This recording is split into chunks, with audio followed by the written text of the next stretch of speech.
Will Kinesche, a patriot with extensive law enforcement background, has done yeoman's work on exposing the abuses of Child Protective Services, which is in large part a procurement service for child sex traffickers. He is currently working on a huge expose that I am proud to be a small part of. The following will shock many of you. Your friends will think you're insane, but it's true. Please remind them that their opinions or what they choose to believe or not believe does not change the facts. These are only a few of the many thousands of such cases that happen every day.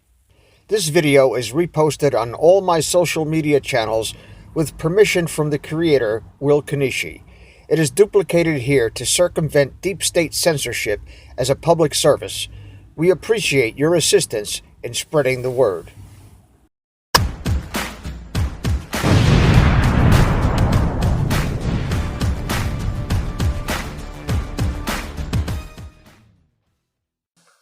And one of the most wonderful things that this court could achieve, now that we've had Pizzagate, for example, which opened people's mind. But I know the system. I've been a spy all over the world. I have created the Marine Corps Intelligence Command. I have trained intelligence and law enforcement representatives, over 8,000 of them from across 66 countries. They're all, without exception, good people trapped in a bad system. That the totality of the children disappearing worldwide is toward 8 million people, toward 8 million children. In the United States of America, the acknowledged number, not counting the children being bred without birth certificates, not counting the children being imported without documentation, is between 600 and 800,000 a year. Now, for me, the center of gravity for change is the American public. Because if you can get the American public angry, we will stop supporting dictators overseas. We will close all of our military bases overseas. I am on record as a former CIA operations officer saying that our 1,000 bases overseas are not there for national defense. They're there to serve as lily pads for the smuggling of guns, gold, cash, drugs, and small children. According to the National Foster Youth Institute, 60% of all child victims nationwide have a history in the child welfare system, many of them found during FBI raids of sex trafficking rings across the U.S. The Institute states flaws in the foster care system have led too many children into a life of exploitation and prostitution. And violence. Foster children are easy targets for pimps.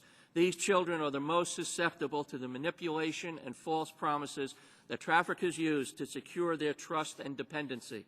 Of the children reported missing to NCMEC in 2012 who are likely child sex trafficking victims, 67% were in the care of social services or foster care when they ran. 67%. Let me give After the state of Washington failed to protect two sisters who were repeatedly raped in a foster home. In 2013, a foster home in Arlington became a house of horror when foster father John Phillips began raping 10-year-old Jordan and her 15-year-old sister. Was that John Phillips had already been reported to the Washington Department of Social and Health Services for possibly abusing a 4-year-old girl. The CPS investigation never occurred and the home was licensed. The state just dropped the ball repeatedly. And we've been talking about sexual abuse of children in foster homes for almost 40 years. And it really begs the question of, is there a systematic problem? A youth who grew up in foster care for pretty much the first 18 years of my life. Throughout that time, from the ages of 10 to 17, I was a victim of sexual exploitation and trafficking here domestically in the United States, throughout the states of California, Nevada, Oregon, and of course your state, Washington. These children are not just kidnapped and in some cases bred by families as a cash crop. We have people in the United States of America that breed children in order to sell them. And when they are sold, they come without birth certificates, which means it's easier to kill them and have no one ask where they are. To the issue of student abuse at Chicago Public Schools. We produced 12 stories that we launched online that day and then rolled out into print in the days that followed. And what happened afterward, what really stunned the city. we reported that adults at CPS were preying on students, and little was being done to address that problem or punish the perpetrators. CPS, in fact, had never revealed the extent of the problem, didn't even seem to be tracking it. So we did. Using police records, court documents, other documents and records, interviews, these reporters made it clear that children weren't being protected, that there have been hundreds of victims, and that those victims have been betrayed by a system where educators didn't believe them, where investigations were botched, where background checks were botched, and where educators looked the other way. That you call Child Protective Services, you can rest assured that the investigation will not be done properly. Chances are the child will not be protected. I mean, here in Los Angeles in 2013, Child Protective Services took thousands of children away from parents.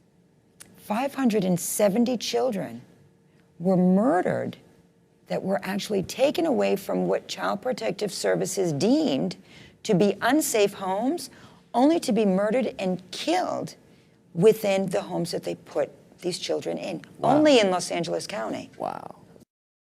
Well, my name is Nancy Schaefer, and I'm from the state of Georgia in the United States. And I'm with you on the unlimited power of Child Protective Services. I served in the Georgia State Senate. And after 4 years of viewing the ruthless and unsparing actions of Child Protective Services, also called CPS, which I will use tonight, I wrote a scathing report entitled "The Corrupt Business of Child Protective Services." Their Havisham County home. Fox 5's Justin Gray is here now with more. Justin? Yeah, Russ, former State Senator Nancy Schaefer was well known for championing conservative causes. Tonight, GBI crime scene investigators are at her Northeast Georgia home. They're searching for clues that might tell them what led to the sudden and violent deaths of Miss Schaefer and her husband. The court and really the power of the judge in the court who sits on the bench, right, or the bank. Now, we've heard this Kids for Cash case, yes, right? Describe a little bit of what that entailed, because obviously there's a lot of corruption that's going on in this, just in this one case that's come out, let alone obviously a much bigger system that might be permitting this. But explain what happened with that Kids for Cash. Well, scenario. Kids for Cash was out of Pennsylvania. Pennsylvania has so much corruption that has been uncovered. And perhaps because one situation such as Kids for Cash got exploited, then everything got exploited. Pennsylvania is one of those little hidden places where a lot can go on. So that particular judge was sending these children, deeming them to have behavioral defiant issues, and sending them to a juvenile delinquent facility. This juvenile delinquent facility that he would send them to, lo and behold, he was part owner of. So, Kids for Cash. Kind of a conflict of interest there. I would say so. In this case, it was actually a perfect marriage of interests. Absolutely, and lots of money. And I feel very confident to say that the money that they have been able to find and deem him as having collected couldn't begin to touch on the money that has actually gone through his hands. Mm-hmm. There's a lot of payoffs that go on. 2 Pennsylvania county judges walked solemnly today into U.S. District Court in Scranton. These judges found themselves on the other side of the bench, pleading guilty to a brazen and profitable scheme. Mark Chivarella and Michael Conahan faced fraud and tax charges for allegedly taking $2.6 million in kickbacks, for sentencing thousands of juveniles to detention facilities run by 2 privately owned companies. Here's how prosecutors say it worked. Young offenders, often with no prior record, were brought before these judges for charges as minor as stealing change from cars or writing prank notes.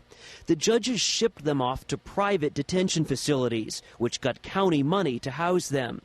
In exchange, the judges allegedly received money for each offender. They also received payoffs for the initial construction and operation of these juvenile jails. The Department of Justice reports that between 2008 and 2010, 83% of sex trafficking victims found within the United States were U.S. citizens, and the average age of a girl's entry into prostitution or sex trafficking is 12 to 14 years old.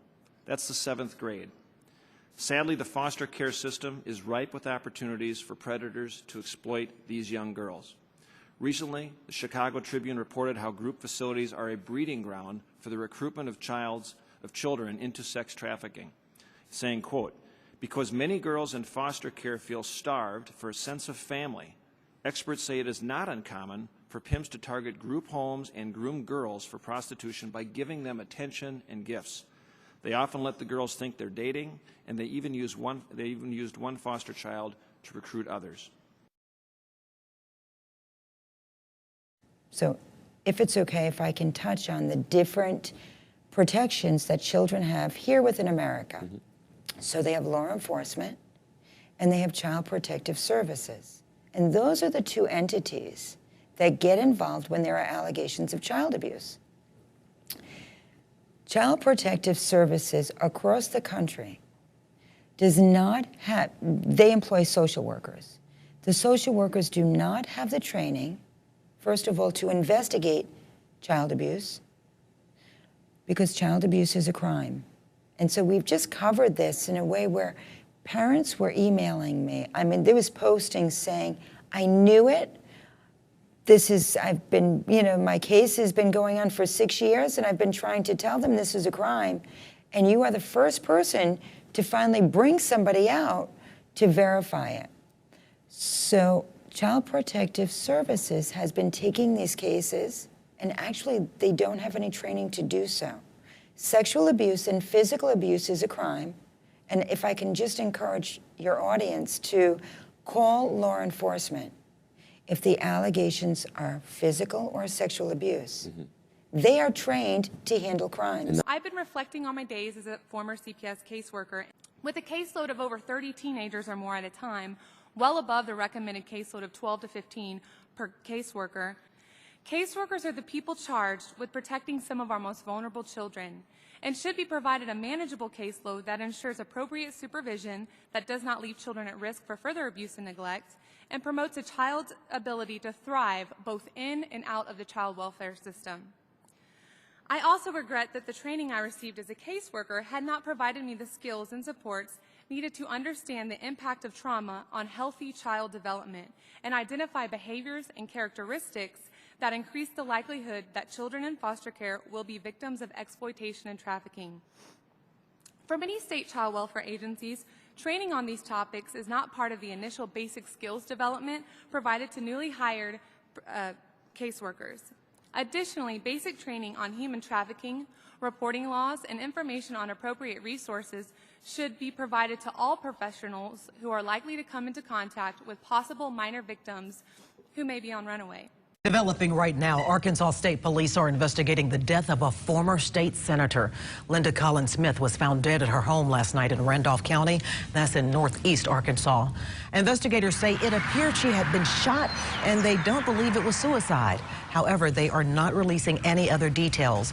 A judge has sealed the documents and statements obtained by police during the investigation. Collins Smith was first elected to the Arkansas State Senate as a Republican back in 2014, and she was defeated in last year's.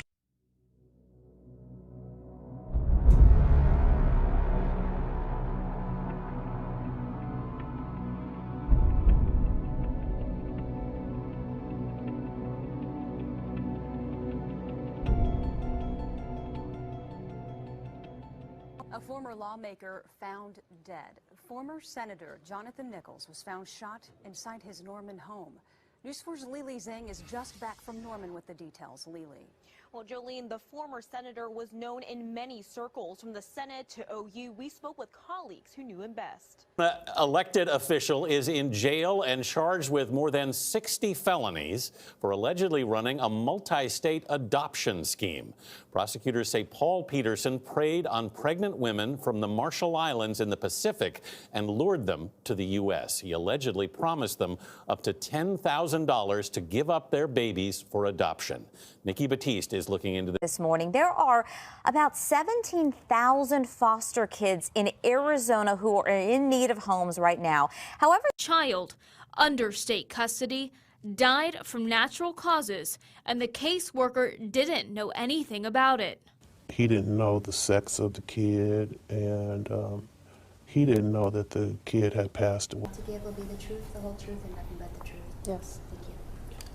Good morning, ma'am. Can you please state and spell your full name? Karen Wagner, CARYNWAGNER. Where are you currently employed? Department of Child Safety? That's the state of Arizona? Yes. How long cleared up? Am I correct that, at least with respect to your understanding as a supervisor within the agency, there are no circumstances under which one of your investigators would ever need to get a warrant to remove a child from the custody of its parents?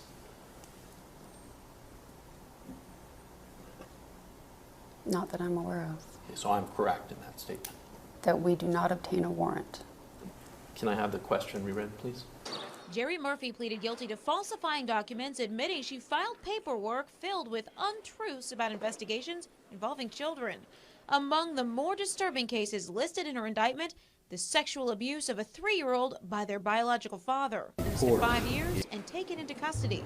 5 years, no parole, seems about right for defamation, slander, and attempted child abduction. Getting caught for this could be a problem for the CPS.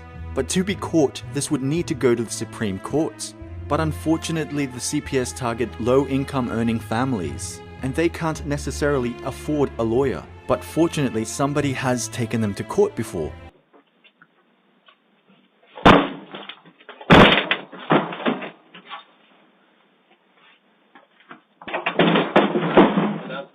Chandler Police Department!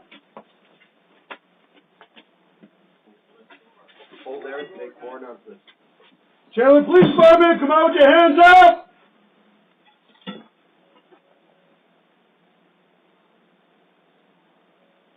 Chandler Police Department. Security cameras recorded officers breaking down the front door of this Chandler family's home. Chandler Police Department, come out with your hands up! Earlier that day, the family doctor found 2-year-old Heber's temperature to be 105 and instructed his mother, Sarah Beck, to take him to the ER, mentioning a concern for meningitis. Once in her car, his mother took his temperature again and found it was going down. He's acting normal. He's dancing at the sisters and in his car seat, and I take his temperature, and his temperature was 102. So they went home. She says by then the fever had dropped even more. We love our children. We love them. If our children needed help, we would absolutely help them. The doctor, learning they had not gone to the ER, called DCS, and later that night the family got a visit from Chandler Police. After the family didn't answer the door, police broke it down. All 3 children for medical evaluation. Their parents have not heard from them since. Like we're holding our kids hostage, or they're deathly ill, or they're barely alive, or they were perfectly fine. He was in my arms, sleeping. As I'm on the phone with the police officer, I took his temperature. It was 100 degrees. There's no reason for me to give up my kid because he has a temperature of 100 degrees and sleeping. I'm just beside myself. I just want my kids. I just want to know, are they okay? Well, today the family tells us they were supposed to have a meeting with DCS, and when they showed up, they were told that the agency had to cancel. Now, the parents also tell me that none of their kids are vaccinated. They opted all of them out, but they don't think that's the reason why DCS took those children out of the home. Now, we also reached out to DCS tonight. They said they can't comment due to confidentiality, and both those parents, neither of them have been arrested or charged at this point. Lauren Reimer for Arizona's Family.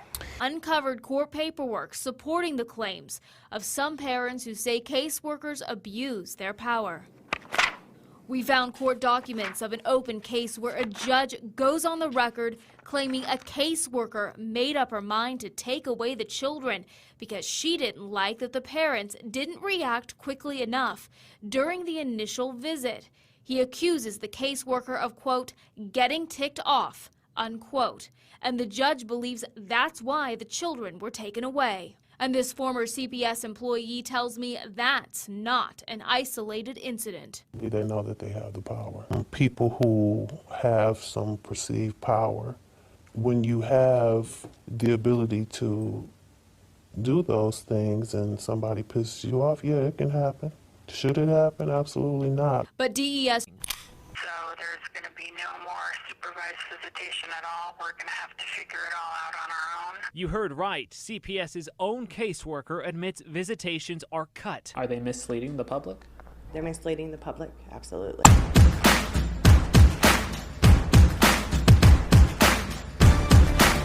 This is the Will Kinesche Show, in search for truth and justice with yours truly, Will Kinesche.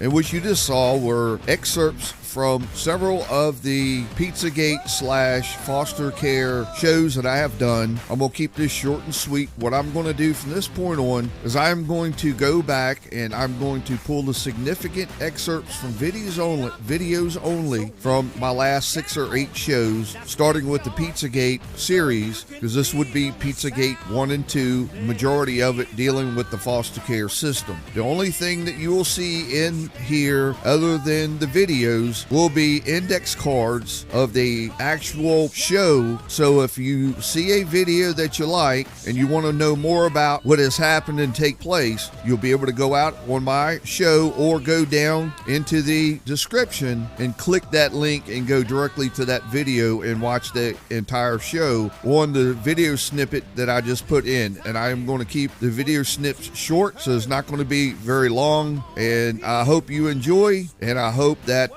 this helps you out to kind of tie in the entire Pizzagate 1 and 2 that I have done at this point. We won't quit until we hit the top. Everybody shout. Whoa, shout it out loud. Thank you for taking your valuable time to watch my channel.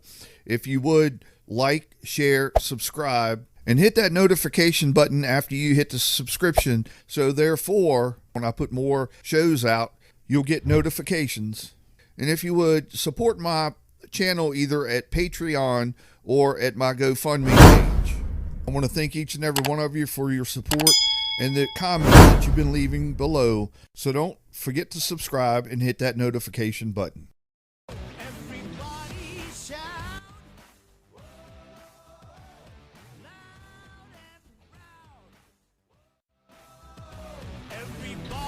Shout. Whoa, shout it out loud. Whoa, everybody shout.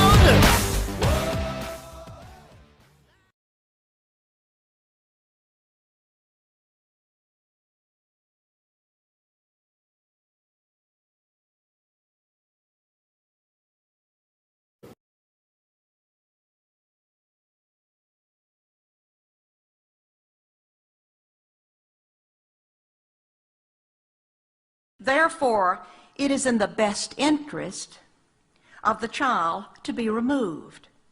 Best interest, of course, has also been redefined at the child's expense. It has been reported over and over that 6 times as many children die in foster care than in the general public. Once a child is legally kidnapped and placed in official safety, the child is far more likely to suffer abuse, including sexual molestation and/or rape. Case workers and social workers are often guilty of fraud. They withhold and destroy evidence, and they seek wrongly to terminate parental rights while being protected by state immunity. There is a huge bureaucracy made up of judges, court-appointed attorneys, guardian ad litems, social workers, state employees, court investigators, therapists, psychologists, psychiatrists, foster parents, adoptive parents, and on, who are looking to the children in state care for their job security. Judges have control over private living arrangements and income of 48.3 million Americans. The United States Census Bureau reported in 2002 that $40 billion in transfer payments were made between households of custody parents and other parents. That money, $40 billion, is under the direction and control of family court judges in environments covered with confidentiality laws that protect the wrong people.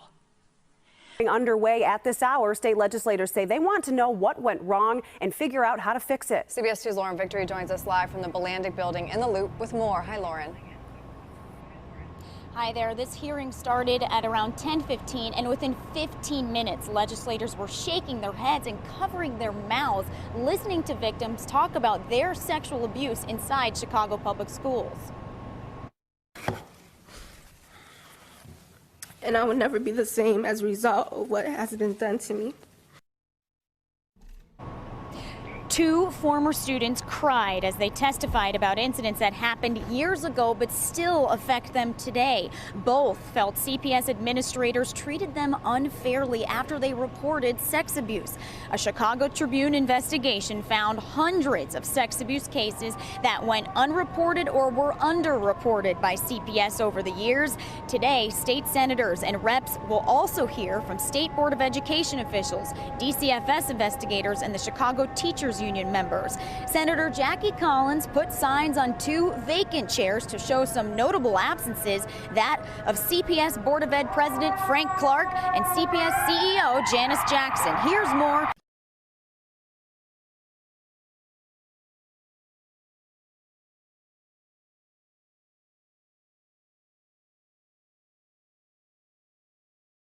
Kids for cash. That's what authorities say was the bottom line of a diabolical plan. Even more shocking were the identities of the two men behind it.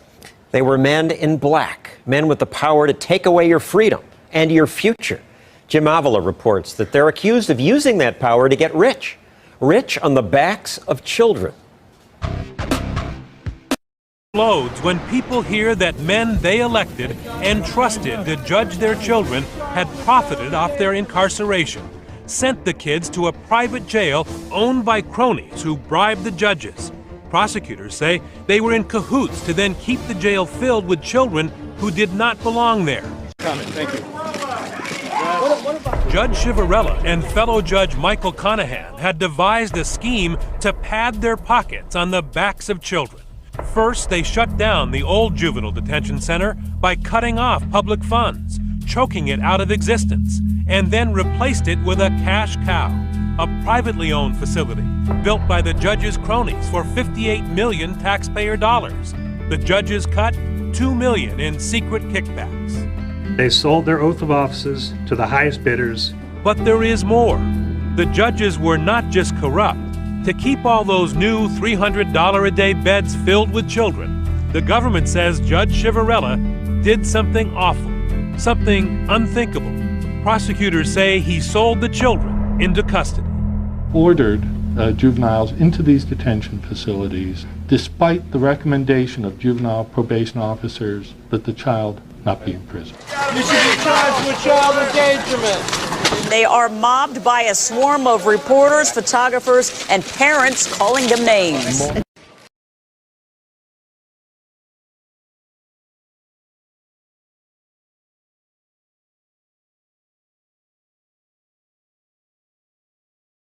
One example. The National Center received reports of a young girl who was 15. She had been reported missing 13 times before she was placed in foster care. Law enforcement got involved, and the pattern continued of her running away.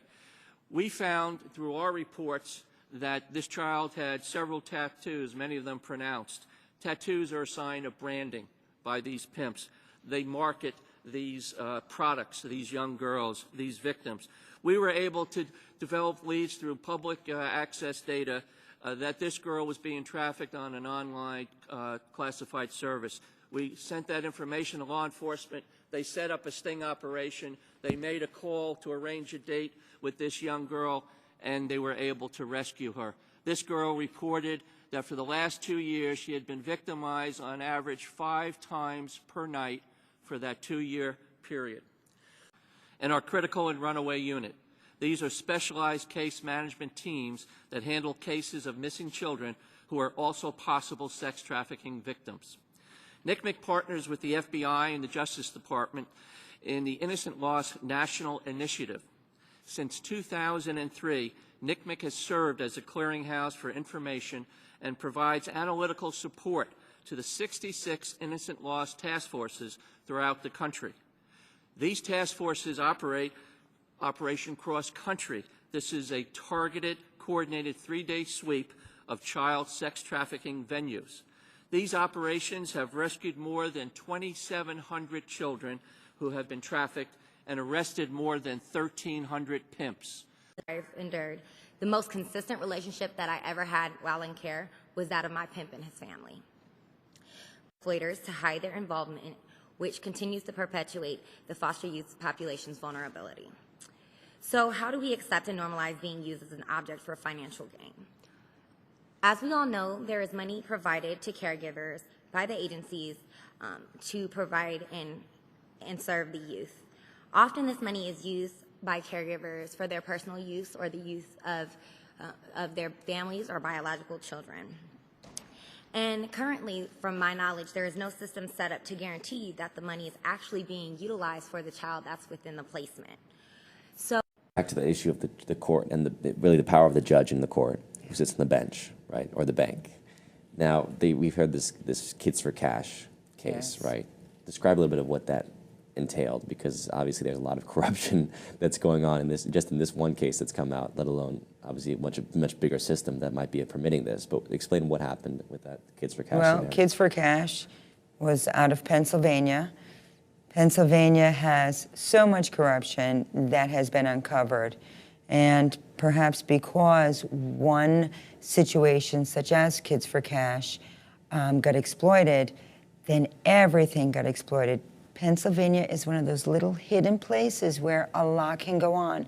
So that particular judge was sending these children, deeming them to have behavioral defiant issues, and sending them to a juvenile delinquent facility. This juvenile delinquent facility that he would send them to, lo and behold, he was part owner of.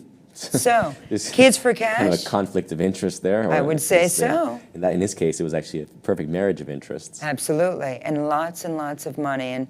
And I feel very confident to say that the money that they have been able to find and deem him as having collected couldn't begin to touch on the money that has actually gone through his hands. Mm-hmm. There's a lot of payoffs that go on.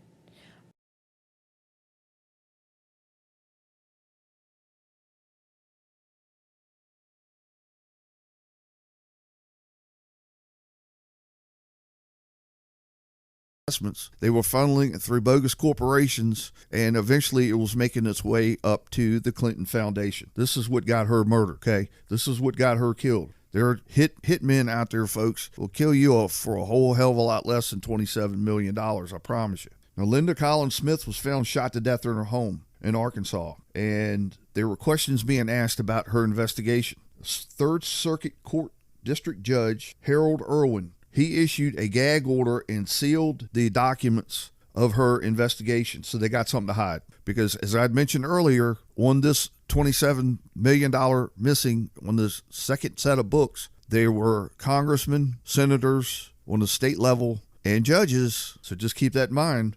And the ultimate kicker on Linda Collins Smith's murder was the Friday before she was murdered, she was supposed to go give grand jury testimony into federal court. Let's see if I can't sum this up for you. Preferred Family Health was the organization that was used after the Arkansas Health Organization expanded their health program, getting more money in from the government. They took the $27 million, invested it. They took the investments off of that, and that's what they used to go into and give to lobbying firms. These lobbying firms used that money to go and bribe the lawmakers, which were the senators and congressmen of various states. They bribed the judges, which interpret the law, and the basic enforcers, which is law enforcement, and the ones that carried out the getting of the children into the foster care system, the Child Protective Service, foster care, casework. They were bribing them all. And once they got the system set up and they had the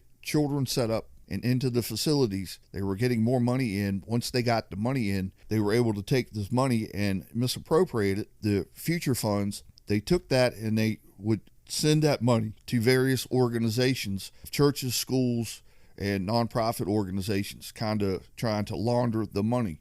When that money came through, that's when everybody would start taking little pieces of it off, and it went to this health initiative that was set up by the Clintons, and then from the health initiative, it found its way into the Clinton Foundation. So now here's the details and the people that were involved in this 27 million, which he found, but it was a whole lot more. Now, the Arkansas Works medical expansion was put into place after Obamacare was passed, and this expanded the behavioral health spending through the Medicaid department, which ultimately is what funds your adult services, your child protective services, your foster care, social services. It's all through the Medicaid program, if you didn't already know that. There was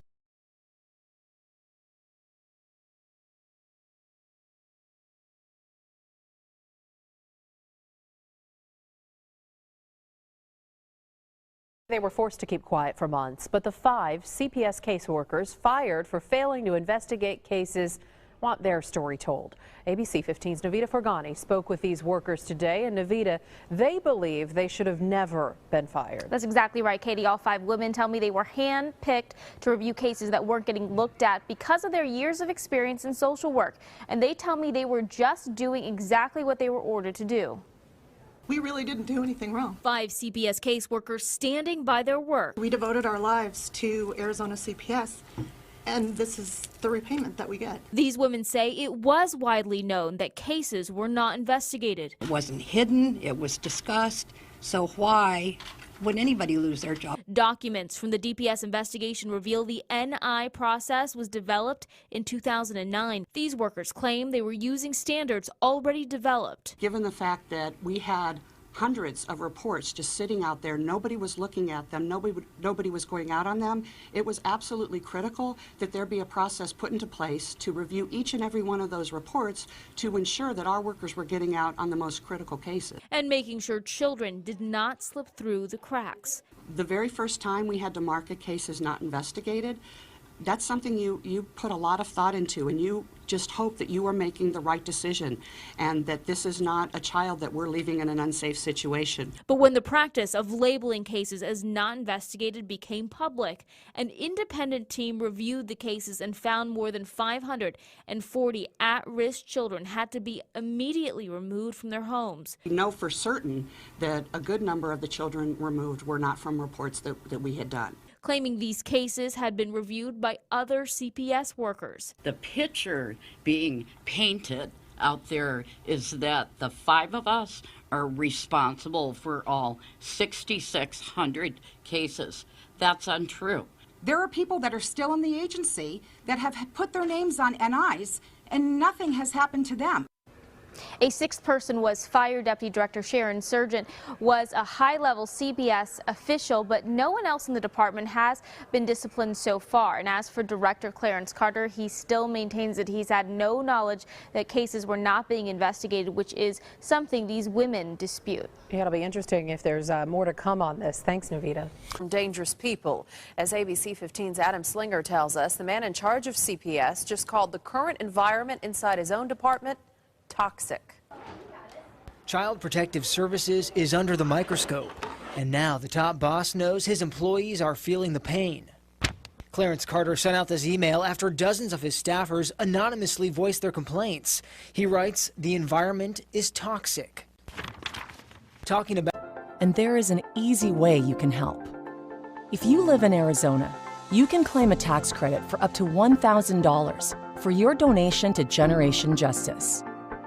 Wait, you mean I can make a charitable donation to help abused children and write it off on my taxes? Yes. As an Arizona taxpayer, you can donate up to $1,000 to Generation Justice and receive a full tax credit. It's really simple.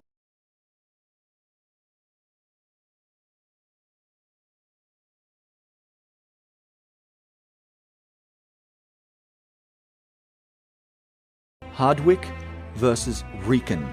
The panel affirmed the district's... What's not been clearly established in the year 2000 when this removal occurred was the idea that the right to be free from deliberately fabricated evidence in civil child abuse proceedings that result in the deprivation of a protected liberty interest, the same liberty interest that's at issue. But it's not the same liberty interest because this was a parental liberty interest. It's a biological versus foster parent. That's huge. That's gigantic in terms of what somebody could appreciate and understand. How in the world could a person in the position of, we have to take the facts as they're pleaded in the light most favorable, so, we're not trying the case. But how could a person in the shoes of your clients possibly believe that it was appropriate to use perjury and false evidence in order to impair somebody's liberty interest in the continued care, custody, and control of that person's children? How could they possibly not be on notice that you can't do that? I understand the... How could that possibly be? I understand the argument that it seems to be common sense and our ethical... It's more than common sense. It's statutes that prohibit perjury and submission of false evidence in court cases. State statutes. Are you telling me that a person in your client's shoes couldn't understand you can't commit perjury in a court proceeding in order to take somebody's children away? Of course not, Your Honor. Of course not. Then isn't the case over then? And the case is over. Court reports. Isn't it also critically important that the information contained in the CSRA and the case notes, both of those, is truthful, honest, accurate, and complete?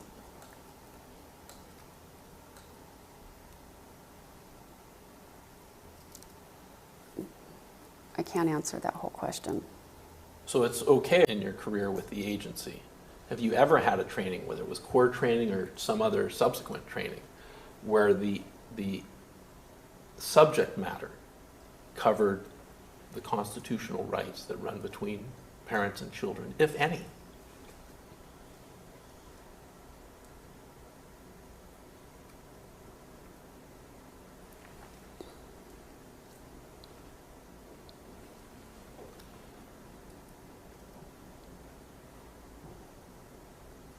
I don't recall. The petition is drafted, it goes to the AG reviews it, adds the allegations to it, comes back, the case manager reads it, corrects it if necessary. If there are no changes needed, then it is signed with a verification with an affidavit. You said the case manager reads it and corrects it? Is that the same person as the investigator? Yes. Okay.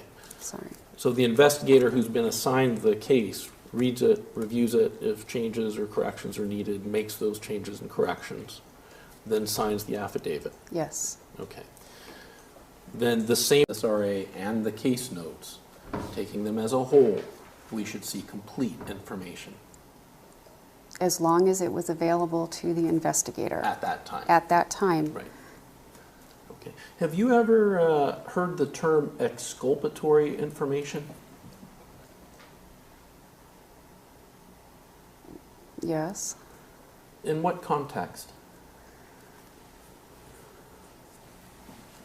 Court. In the context of your training regarding court reports?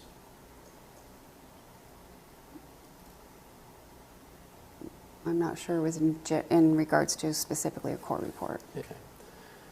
In the context of your training, whether it be core training or any training that you've had with the agency, have you received any training about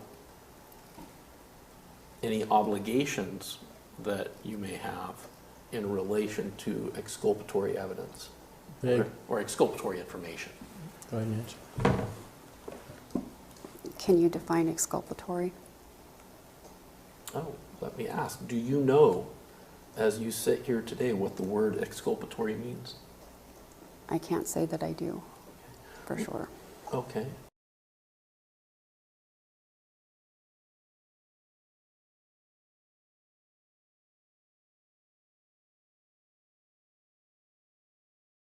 This mother is court-ordered to see her child 3 times a week. This is what CPS told us about that. The department is mandated to meet the court order. But the reality is CPS is violating those court orders. Take a listen to that pivotal voicemail one more time. Starting this Saturday, and this will be your only visit starting this week. There's just nothing we can do right now, and hopefully something gets figured out, but I'm not sure when, so please just be patient. Last week, Nothing has changed here. I think there's miscommunication that we're stopping all visitations. when this mother watched our stories and heard those CPS comments to 9 on Your Side, she called us to tell us this. I'm angry that So there's going to be no more supervised visitation at all. We're going to have to figure it all out on our own. You heard right. CPS's own caseworker admits visitations are cut. I mean, I've never had an issue with CPS. My daughter's 6. I consume cannabis for my treatment because I'm terminally ill. And so they're sending CPS to my kid's school because I smoke cannabis. They assumed my RSO, which is the whole plant oil, is heroin. Rather than checking it, they go, it's hospital property, so we can't check it. But fuck you, we're gonna go check your kid's well-being. My kid is in school right now. So I am... Possession of heroin, despite the fact she had proof that it wasn't. She tested positive for cannabis, and the police refused to acknowledge the fact that this was a health medication prescription. She was taking plant extract oil. She got aggravated and called the cop out for having a bad attitude. The cop swore to make her life worse, arrested her, then admitted her to a psychiatric clinic for 3 days. The cop then called the CPS and had her child abducted from school. She was pregnant during this and was avoiding taking medication that could harm her baby. That is why she opted to take the cannabis extract oil instead of Zofran during her first trimester. According to many sources, including the Birth Injury Guide, Zofran can and has caused birth defects such as fetal growth restriction and even death. But they confiscated the cannabis extract oil and forced her to take Zofran. The CPS will ask law enforcers to constantly survey and harass you so they did not sign off on it. He did not sign off on it. His signature is not even And you're on arguing it. to me that the judge means I'm nothing? looking right at the sheet. The judge means nothing. Can you read these first couple of lines? Can you read them out loud? Read them out loud. Notice of emergency removal. This is an official notice by who? The DCPP. Okay. Child Protective Services. Continue reading. Continue What else am I reading? Continue Notice reading. of emergency removal pursuant to NJSA 96829 and 9683 without court order. This is without court order. You guys came here and said this is a court order. You guys lied from the very beginning. Did y'all not? This is based, okay? Did there you- will be a court order generated based off of this emergency order. When the child gets taken You're from DC, trying to take my child to get a court order when you don't have a court order now. we're arguing semantics at this point. No, we're not arguing semantics. You said you had a court order and this was This it. is what's going to happen, okay? We're taking the child. So you're saying you're going to take our child from us? The police department is not. The state of New Jersey is. And then you will have court. But you're the one. So you're going to take my son from We my are not wife. leaving until that child gets placed in those 2 women's So you're going.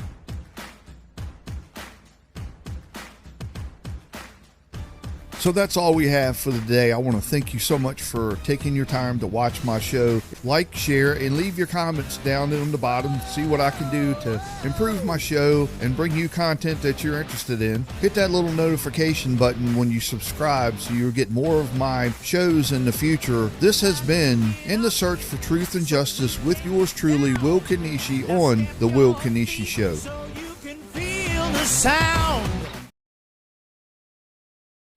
Please subscribe to our backup channels, Net4Truth USA 2 Patriot channel, BitChute.com/net4Truth USA, and drop.space/ Net4Truth USA. We fly so close to the target, we are on our 5th fighter jet. We will be relentless and persistent until the enemies of freedom are defeated.